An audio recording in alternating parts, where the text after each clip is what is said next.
সুপ্রিয় দর্শক, পটুয়াখালী জেলা আইনজীবী সমিতির নির্বাচন অনুষ্ঠিত হয়েছে। সেই নির্বাচনে আওয়ামী লীগ সমর্থিত প্যানেলকে দূরে রাখা হয়েছে। মূলত নির্বাচনটি করেছে জামাত সমর্থিত আইনজীবীরা এবং তার পাশাপাশি বিএনপি সমর্থিত আইনজীবীরা। সেখানে বিএনপি বিপুল ভোটে জয়লাভ করেছে। প্রিয় দর্শক, আমরা জানি অন্তর্বর্তী সরকারের সময়ে, যে সময় আওয়ামী লীগের অবস্থা একেবারেই করুণ, যখন ঠিক সেই মুহূর্তেও বাংলাদেশ ব্যাংকের যে গভর্নিং বডির পরিচালনা কমিটির যে নির্বাচন, তারপর ঢাকা আইনজীবী সমিতি নির্বাচন থেকে শুরু করে পটুয়াখালী, মাদারীপুর, কক্সবাজার আরো বিভিন্ন জেলায় যে সমস্ত নির্বাচনগুলি অনুষ্ঠিত হয়েছিল, সেই সমস্ত নির্বাচনগুলিতে সংখ্যাগরিষ্ঠভাবে আওয়ামী লীগ প্যানেলের আইনজীবীরা নির্বাচনে জয়লাভ করেছিলেন। যখন 5ই আগস্টের পরে আওয়ামী লীগের খুব করুণ পরিণতি ছিল, হঠাৎ করে কেন আওয়ামী লীগকে নির্বাচনের বাইরে রাখতে হলো? আওয়ামী লীগ প্যানেলকে নির্বাচনের বাইরে রেখে তারা একটি পাতানো নির্বাচনের মাধ্যমে এই পটুয়াখালী আইনজীবী সমিতি সহ সারা বাংলাদেশের যতগুলি আইনজীবী সমিতি নির্বাচন হচ্ছে বর্তমানে, সবকিছুই পরিকল্পিতভাবে আওয়ামী লীগ সমর্থিত আইনজীবীদেরকে দূরে রেখে এই ধরনের নির্বাচনগুলি অনুষ্ঠিত করছে সরকার।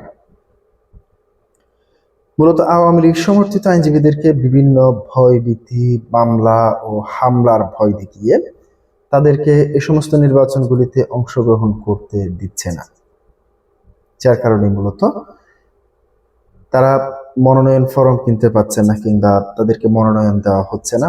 সে কারণে মূলত বিএনপি এবং জামাতের এই যে ভাগাভাগির নির্বাচন আবারও দেখছে জনগণ প্রতিটি সেক্টরের। সামনে যে ইউনিয়ন পরিষদ নির্বাচনগুলি হবে, সেই ইউনিয়ন পরিষদ নির্বাচনে যদিও রাজনীতিক কোনো প্রতীক বরাদ্দ দেওয়া হচ্ছে না, যেমন এই যে আইনজীবী সমিতি নির্বাচন হয়েছে, সেখানেও কোনো ধরনের রাজনৈতিক কোনো প্রতীক নেই, তবুও সেখানে আওয়ামী লীগের সমর্থিত আইনজীবীদেরকে অংশগ্রহণ করতে দিচ্ছে না। সামনে যে ইউনিয়ন পরিষদ নির্বাচনগুলি হচ্ছে, সেগুলোতে কি আওয়ামী লীগের কিংবা আওয়ামী লীগ কাউকে অংশগ্রহণ করতে দিবে না? সেই প্রশ্নটি এখন সবার সামনে উঠবে। প্রিয় দর্শক, আমি পটুয়াখালী জেলা আইনজীবী সমিতির কার্যনির্বাহী কমিটির 1 বছর মেয়াদী যে নির্বাচন 2026 ও 27 এর ফল আপনাদের সামনে তুলে ধরছি। নির্বাচন গত বৃহস্পতিবার 30 এপ্রিল অনুষ্ঠিত হয়েছে। নির্বাচনকে কেন্দ্র করে স্থানীয় আইনজীবীদের মধ্যে উৎসবমুখর পরিবেশে ভোট অনুষ্ঠিত হয়েছে। এবারের নির্বাচনে বিএনপি ও জামাত সমর্থিত দুটি প্যানেল মুখোমুখি প্রতিদ্বন্দ্বিতা করেছে। সভাপতি ও সাধারণ সম্পাদক সহ মোট 9টি পদের বিপরীতে 16 জন প্রার্থী প্রতিদ্বন্দ্বিতা করেছেন।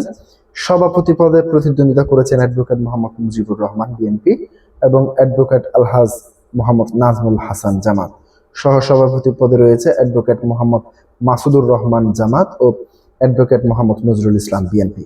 সাধারণ সম্পাদক পদে প্রতিদ্বন্দ্বিতা করেছেন অ্যাডভোকেট মোহাম্মদ মহিউদ্দিন জামাত ও অ্যাডভোকেট মোহাম্মদ আরিফ হোসেন বিএনপি। সম্পাদক পদ দুটিতে প্রতিদ্বন্দ্বিতা করেছে অ্যাডভোকেট ওমর ফারুক, অ্যাডভোকেট আনোয়ার হোসাইন জামাত এবং অ্যাডভোকেট মোহাম্মদ আমিনুল ইসলাম সোহাগ ও অ্যাডভোকেট মুজিবুল হক বিশ্বাস রানা বিএনপি। ক্রীড়া ও সংস্কৃতি সম্পাদক পদে অ্যাডভোকেট মোহাম্মদ আবু সাইদ খান জামাত, অ্যাডভোকেট মোহাম্মদ মঈনুল ইসলাম রুবেল বিএনপি প্রতিদ্বন্দ্বিতা করেছে।